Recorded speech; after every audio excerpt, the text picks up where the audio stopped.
your marriage, everybody else besides you wants to destroy it. That's a general feeling, but most of the things we experience in life are not pro-marriage. Yeah. They're pro-individual. Yeah. So arming your marriage is very specific. So there's two things that I want to say. One is you arm it with people and godly couples around you. Your blended family has a 100% chance of success when you do it God's way. We're Blended Kingdom Families, and we want to provide biblical resources to heal and restore families with a message of hope for the next generation.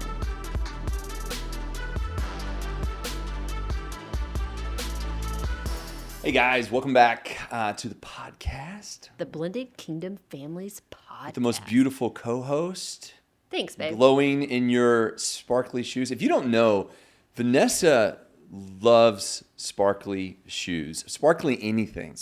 Well, I mean, okay, so we're in a boy home. So like we're in a testosterone home. I feel sorry for her sometimes. She has anything feminine she has, like plants and stuff. But I'm not a big pink person. Like I'm more of like a raspberry, like I love teal. I love all color. We know this, but my shoe collection is a little. Well, I would just say this, and we're going to get into a topic here in a second, but she wasn't this way when I married her. So one thing that I've noticed over now almost 11 years of marriage is that you do change over time. You do change. I haven't changed. Scott really hasn't. This is your go-to therapist giddy up. Yeah. A lot of navy, a lot of gray, and a lot of black. Brown, too. Brown. A shift. Okay. Anyway, now let's get to some juicy stuff because that's why you're here. Well, but first. Yes. First, guys. First? Yeah, first. Yes. We want you to subscribe to the podcast. So you guys, subscribe to our YouTube channel. Listen on audio and subscribe to any platform that you listen to. Apple, Spotify, iHeart, wherever that is. But we would love for you guys to be a part of this community. Share it with friends and family who are in blended families, or if you're a grandparent that is a part of a blended family and you have step grandchildren, guys, we just want you to be a part of the community. Well, we're going to dive into something. And again, through BKF coaching, we are getting exposed to a lot of new stories and a lot of new situations. And these are things that are not necessarily brand new things happening, but they're top of our mind. So we want to talk about them. But what we're going to talk about today is when your ex-spouse is actively trying to sabotage your marriage. Yes. And this happens a lot. We've really, since the launch of the ministry, this has been something that a lot of people email us in about. They send us DMs about. Coaching, it has been, there's almost a form of it with almost all of our clients in some way. And so it's really, an interesting topic. And I think one that needs to be discussed because so many people sit in silence with it and it's so heavy and it can be the all-consuming thing in your new marriage and it just stinks. And so let's talk about it. We want to bring some tactics and things that can help you and your spouse navigate through this. I've heard people have told us just like they get married and they're like, I feel like I'm married to him and her. Yeah. I'm married to her and him. Yeah. We talked about enmeshment a few weeks ago, and that enmeshment exists sometimes so enmeshed that it becomes so unhealthy. Yeah. But it also can become intentional enmeshment where there is an active concept of I don't want them to be happy. Yeah, and you typically see this a lot in if say that your spouse and their ex have a good co-parenting relationship, but then with that enmeshment, you start to see that the ex-spouse is overly inserting themselves into your life somehow, and typically you can see this at sporting events with your kids, birthday parties, even doctor's appointments. Like, oh, I need you to be there with me and, Sally at the doctor's appointment. Your presence is required there when maybe it's not. Or different situations like that. It can be that there's an influx of text messages, inappropriate text messages, showing up at your house whenever you're not there. And walking in. We heard that story the other day. I was like, Yo, I don't know what I would do if my former spouse walked in my house without me being there. That would not go over well. But I'm saying, you guys, is that we hear this a lot, and it's really where it's where your spouse's ex-spouse is really crossing lines and stepping over boundaries, to insert themselves in your lives, and then it's causing issues between you and your spouse and in your marriage. Yeah. And if you're experiencing this, or if this is something you deal with, we want to know about it in the comments. Yeah. So if you're watching this on YouTube, add your story into the comment. We'd love to hear from you, maybe what you went through, maybe how you dealt with that. Be interactive with us in this. We would love to just kind of pick your brain and figure out any what's going on. encouragement that you have for it, if you've dealt with this and you've been able to overcome it, like, how did you do that? I think one thing is that what I hear from a lot of the spouses, so it's the new spouse who is dealing with their spouse and their ex-spouse, they feel almost stupid or feel like they're overreacting, and they kind of sit in this alone. It's like, hey, I've brought this to my spouse's attention that there is an enmeshment going on here, that I feel like they are trying to break us up, and maybe the other spouse doesn't see it. Yeah. It's sometimes it's done very quietly. And sometimes it's done, and we see this like where, one of the things that we'd like to encourage, especially new marriages, is like, we want you guys on a group text message. We don't want private communication going on. And a lot of times that old spouse is like, no, I don't respect them. I don't acknowledge them. That you may be married to them, but I'm not acknowledging them. And it just makes them feel, the new spouse, very small and insignificant. And then it just starts reveling into problems in their marriage. And you look at this and you go, okay, well, is the ex-spouse, what are they supposed to do? Right. Well, I can understand a little bit of hesitation, or maybe a little bit of like, but you're supposed to at least respect the wishes of your ex-spouse. I mean, just saying, hey, I'm married now, and this is the way we're going to do this. And holding those bounds and setting boundaries is very important in not allowing sabotage. Yeah, and you guys, your ex-spouse may not respect you. I mean, that's a big thing with co-parents and ex-spouses. It's like, I don't have to show them respect. A lot of people, we've heard that a lot, and I've seen that a lot on even posts that we've put out. People are like, I don't have to respect them, and again, we can't control and say what other people do. We can only control and say what we do. But I want to speak to, if you and your spouse are struggling with this right now, and you're dealing with your spouse's ex-spouse that's trying to actively sabotage your marriage, if you and your current spouse can't come eye to eye on this, or maybe they're not seeing what's going on, or they're downplaying the situation, but it is really affecting you, your heart, your mental health, and your marriage, I would highly consider seeking, and we talk about this all the time, but wise counsel, godly counsel. If your spouse won't go with you, go do this for yourself. Seek wisdom and seek tools on how to navigate this spiritually. Be in prayer, be in community, be with other like-minded individuals. Maybe it's a pastoral counselor at your church. Maybe it's a group leader that you can have a safe place to go to and say, hey, I'm really struggling in this. My spouse and I are not getting along. I feel like my marriage is getting torn apart. What is it that I do?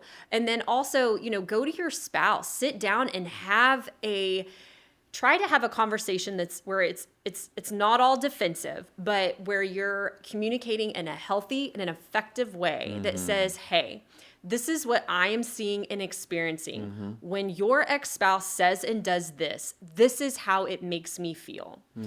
And start from a place of just having that conversation, taking the step to have that conversation. Dependent upon what your spouse says, then you can go from there. If your spouse is like, you know what, you're right, I'm so sorry, then you guys can come together and set up some boundaries for what that looks like for the ex-spouse who is actively trying to sabotage the relationship. Well, I think it does come to boundaries. It comes to boundaries, and it also, it's about understanding that, we're once a very close, intimate relationship was then broken, and now a new one was established. There has to be boundaries in there that says this is the way that we operate. The other thing that I want to bring up, and this is the part where guilt sets in. I think a lot of people, when he talks about the sabotage, a lot of times sabotage is done very directly. And it's done in the sense of saying, I know things about you, and I'm going to tell them, because I'm going to assume that when you got remarried or you did this, you probably didn't tell them all your baggage. Yeah. You just didn't tell them. I didn't tell them all that stuff. Yeah. And And in part ways, they may be right. They maybe say, you know what, I didn't. Yeah. I didn't bring that up on our first date. I didn't tell, this story or that story. So part of the boundaries is not necessarily just boundaries you can create with your ex-spouse. A lot of boundaries exist inside your own marriage to say, listen, let's put a wall around us and let's have self-disclosure. Yeah. Because I don't want to have secrets. Yeah. I don't want anybody to have a weapon against me when this is this is my marriage and this is our covenant marriage, and I'm going to have full exposure. So a lot of the ways you can prevent this is by just coming clean and saying, hey, this is everything that's going on. Yeah. And not giving people weapons against you. That ultimately, I mean, that's the power. And we talked about narcissism last week, and this is really just kind of a subset of narcissistic personality. It's this this desire to hurt or this desire to alienate. But a part of your weapon is to say there are no secrets. Yeah. It's like, you can't hurt me because the person who's intimately accepted me knows everything. And if you don't, you guys, say your ex, like you said, brought up something that you guys haven't discussed, and maybe it was something that you forgot about. Maybe you were like, you know what, I did this stupid thing 10 years ago, and they're bringing it up. Be like, hey, yes, this is what happened. Being open and honest and vulnerable with your spouse about what that happened. But if you're the other spouse, understand too, you guys, this was something that occurred before your marriage 100%. when they were a different person. And so as you've grown in your faith, you're a new creation in your marriage. This is a new marriage. So don't let anything that's being said negatively or that something is in your past, don't allow that to be brought in and hinder your thoughts or your heart for who your spouse is. Well, and I think it's a great point. And, Vanessa and I got married. I was 35. No, you were 37. How old am I now? You were 37 when we got married. Anyway. You're 47. So let's just say I lived life before her and she lived life before me. And that was one of the things that I think we accepted really quickly. Is like, listen, what our past is gone. Yeah. It's gone. I'm not going to use it against you. You're not going to use it against me. We self-disclosed and said, from here forward, this is who we are. Yeah. And I'm just saying, if we're talking about ways to insulate your marriage, that's a big part of that. The enemy will use, and the enemy can be whoever you're assigning to this, but the enemy will use every trick that you've done in your past, every mistake, every misstep, every text message. We live in this digital age where everything's recorded. Yeah. He used everything against you. So when you get married, you've got to, at some point, just say, the slate is clean. We are writing a new story, and no weapon of our past is going to come against us. Right. And the true enemy, Satan, he will allow, so say those things get brought up, he will allow then those things, oh my gosh, you know what? I messed up so bad, and maybe you've accepted forgiveness. You've forgiven yourself, or you've forgiven someone who hurt you, and just kind of bring back those things, to tell you, oh, I'm not worthy. Oh, I'm such a horrible person, and things like that. So don't allow the enemy to then recirculate those things back in your mind or in your heart. If we've all done things in the past, right? And as we seek repentance and ask for forgiveness, we can be cleansed from all of our unrighteousness, where it talks about that in 1 John. And so don't let him continue to bring that up and bring that up and bring that up. Yeah. And, you may have an ex-spouse that continues to do that. And so I love that you're talking about arming your marriage, because I know for us, there were things that came up and I was like, oh, wow, okay. But I had security in our marriage, and I loved you and I trusted you. And so those weren't things that I allowed to affect my outlook or my heart or my view of who you were and who and what our marriage was. Well, who will we come together? Yeah. That's the beautiful part about marriage is you won't stay the same. You start at a point, and then you start building, and you start evolving, and you start growing, and you start changing in ways that you're changing together. Yeah. So to kind of round this back to the topic, arming your marriage is very important. And I'm glad you brought up counseling, but I want to reiterate 2 points. Number one is you have to arm your marriage. We talk about this. We talked about it in our book, and I'll say it very clearly. Your marriage is, everybody else besides you wants to destroy it. Yeah. That's a general feeling, but most of the things we experience in life are not pro-marriage. Yeah. They're pro-individual. Yeah. So arming your marriage is very specific. So there's two things that I want to say. One is you arm it with people and godly couples around you. Mm-hmm. That is so important, and I think we have seen personally just the amount of blessing that is, especially over the last 3 or 4 years, is you find couple friends who love the Lord, who love your spouse, who are for your spouse, who love marriage, and who love and honor your marriage. Mm-hmm. And find those people and make them your crew. Yeah. The second part of that is we put boundaries around our marriage and put very specific rules around our marriage. And this is how we protected it. We just said, hey, there are things that we're not going to allow into our marriage. Yeah. And it was, we weren't going to, we were going to have full transparency with our technology. No password secrets. Mm-hmm. We were going to, if she wanted to look at my phone, I want to look at her, no big deal. Yeah. We weren't going to have text messages with the opposite sex that we weren't included on. We weren't going to have, inappropriate meetings, one-on-one meetings with the opposite sex unless somebody was in there. Yeah. We didn't drive in a car. We didn't eat dinner with somebody of the opposite sex. We didn't have a meal. Yeah. Some people say, well, that's overstretching and you're controlling. I will say, good, because I am also fighting a real enemy who wants to destroy my marriage, and I'm not going to let anything in the middle of that. Yeah. So anybody else who cares about or has a criticism about those rules, I don't care. Well, and I think another way, and you go back to the armor of God in Ephesians, where it talks about all the armor. And so every day we want to be in the Word. We want to be reading what He is telling us to do, how we can armor ourselves, and be in prayer with your spouse. I think that's the number one thing that we talk about a lot with our coaching is have an active prayer life yourself, but also with your spouse, where you can bring these things that you're experiencing to the Lord, because we don't just fight a physical battle here on earth. We also fight a very real and spiritual battle. Let me ask you a different question. I think this applies a lot where, and maybe not as much with men as it does with women. Mm-hmm. Because I think if you looked at a marriage and you said, hey, you've got a stepmom coming into the picture. Mm-hmm.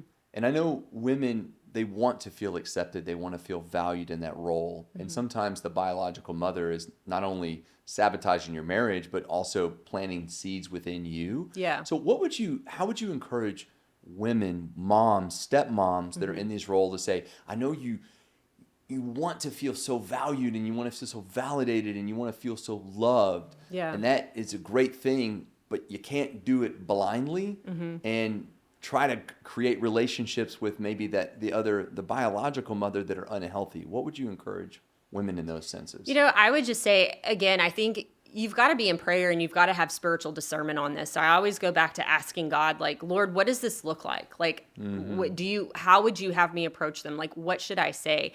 I think, starting off with anything with just a conversation of like, hey, this is my desire and I'm not a step parent. So, but this is just my encouragement that I would give is that, I desire to have a healthy and amicable relationship with you for the betterment of all of our children. And, you can start from a place of just love and peace and unity. Now, if the bio parent or the bio mom is not open to having that, the best thing that we can do is we can love and support our spouse, and we can love and support our bonus kids to the best of our ability. Again, I go back, what does the Bible call me to do as an individual? What am I supposed to do as a parent? And, you and your spouse coming together, also talking about boundaries, especially when you're beginning to blend. We talk a lot about the step parents kind of taking a step back while you're forming that relationship and that bond with your bonus kids, and establishing that foundation of trust, continuing to let the biological parent lead and really support you in your role as you also support them. But, again, it's having these conversations with your spouse of like, hey, what does my role look like? This is what I desire. In the beginning, maybe we should try X. Like as that foundation of trust is built and the kids get older and we're growing in our relationship, this is what it can look like. Yeah. Doesn't need to look like BFFs from day one. And yeah, and like and you this this wall of like, and you may not and, be, you know, I remember, you know, you went to our oldest son, you went to his dad and said, hey, like my role as a step parent is I just want to support Vanessa and I want to be a great step parent to Michael, you know? And so maybe you start there because I think I'll tell you what it wasn't like, let's be friends. It was, this is my role. Yeah. I want to have respect. I want to have boundaries. It wasn't, let's be BFFs and have, you know, inappropriate conversations and things like that. Well, and they may not have to be inappropriate. Yeah. You know, there are a lot of people who are co-parents. They're really good friends and they do it well. And that's amazing. Yeah. Not everybody can do that. So if you want to be friends and they want to be friends, be friends. Yeah. You know, if that's what works for you guys, again, there can be some crossing over. So I mean, you just got to, what is healthy and what is not, you know, use your discernment and ask the Holy Spirit. But you know, you guys, to round this out, you know, we know that there's a lot of people who are dealing with, you know, you're suffering in your marriage because you feel like the ex-spouse or the former spouse has been trying to sabotage it. So again, want to go back to get in community, reach out. If you're needing coaching, if you're just needing some tools and support, Blended Kingdom Families, we have that here for you. We would love to jump on a free consultation call and talk with you through that and get you connected to one of our coaches. You know, but also first try talking to your spouse and you guys coming up with a plan, setting some boundaries, and then, you know, speaking to the former spouse about like, hey, these things aren't acceptable and this is what we're going to do. Yeah, I was reminded of that story you said with the ex-spouse came over and just kind of walked in the house. You said it, not me. Well, boundaries are important. Healthy relationships are vital in your blended family and the success of your blended family. So our hope is that this has enlightened you at least to open a conversation and to have that conversation with your spouse and to say, hey, I believe that we have something going on here that we need to address. Yeah. And help is available for you. So guys, hope you've enjoyed it. Again, if you haven't already, comment on this YouTube video. We'd love to hear your stories. We'd love to learn about you, and we'd love to pray for you or allow other people to pray for you or what solutions you implemented. This is a great time to give feedback.